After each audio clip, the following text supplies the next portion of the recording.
This property is planted in 1-year-old loblolly pine.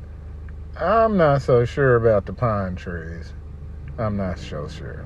It's a long rate of return on the pines. I'm just saying.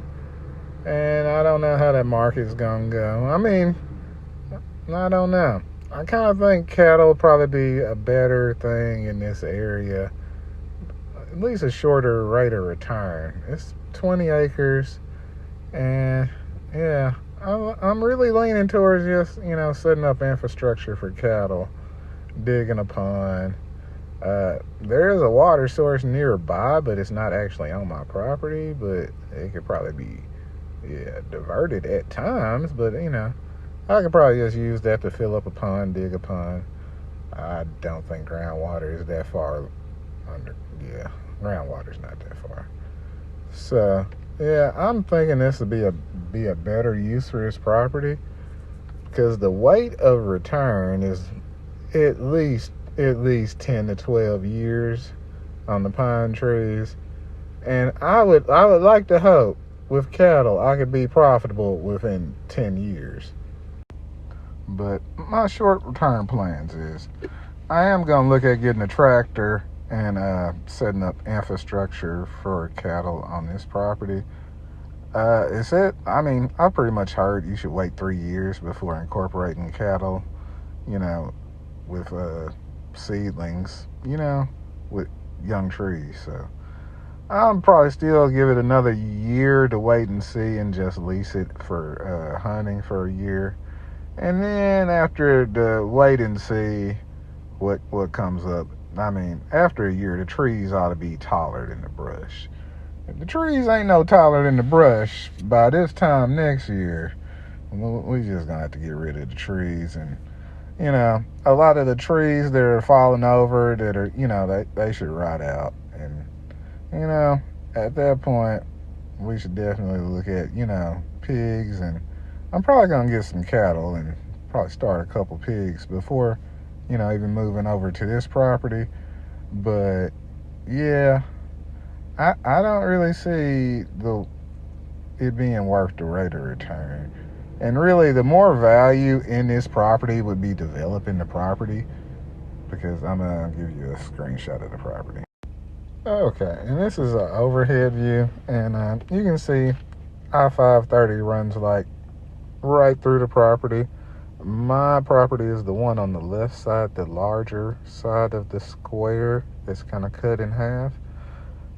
And yeah, it's roughly 20 acres, and you can see the access from the other road. I need to actually see about getting a right of way from the interstate onto my property directly instead of like going through somebody else's property to get to my property, because that's kind of weird. But yeah, I really think for development reasons, like you see, there's plenty of trees around here, plenty of trees, and yeah, 7-10 years, it really isn't that long of a time. But I think I can make a profit with something else quicker. And I bought the property with understanding there's no utilities on the property, but there are houses nearby, and you see like the interstate right there. So I would assume it wouldn't just be that difficult to get utilities, but that could be a pretty high expense. That's something I would cross later on down the road. You can see it's real good proximity into the city, because it's really like less than 10 minutes away from my house, so I can run out there, check on things real quick, and do things and come right back into town, and it's not really that far. This is probably like a mile or two from my property. I drove by this property in a previous video. I was like, oh, somebody has calves. And it looks like they have pretty decent pasture. I didn't know like the woodland part up there was theirs too. But that's interesting. But yeah, so they do have an incorporation of woodland and pasture. So yeah, I think that might be a good deal. And it looked like it'd be a pretty good place to build a house, if not build a subdivision. And I would break the property down into like 8 2.5 acre paddocks, and then, of course, do perimeter fencing. But yeah, use electrical fencing to break it down into 8 paddocks, and pretty much have grazing in like the 2.5 acre paddock down to where it's a manageable level to come in with the bush hog, level it out, and then, replant, that section, and so on and so forth. And just circle the whole property around, like with that method. Infrastructure costs for this is probably going to be pretty high. So, infrastructure cost is greatly going to, change the rate of return from not doing nothing. So, that is a thing. This is going to be more labor intensive and take more time. But I do believe over time, the ROI would be like much better.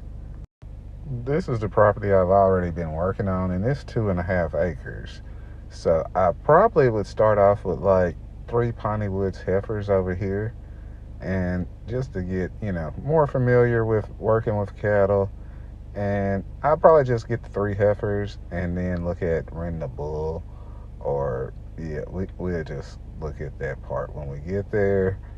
Because yeah, I don't know about having a bull on 2.5 acres, but we can manage the heifers. And we can, it's a start. And this is a way to start building a herd of a few cattle while getting the infrastructure in place at the other property for more cattle. At the end of the day, the goal is to use each property for its highest and best use. I gotta admit, this probably is not the most orthodox route, and may or may not be the cheapest route, but I do see how it can work. And pretty much the goal at the other property is to, maybe maintain 30 so head of cattle. And yeah, by the time we get to that point, it'd probably be a different marketing plan. But pretty much just, yeah, I'm not really planning on selling anything but maybe steers or bulls at this point. But that's a little further down the road.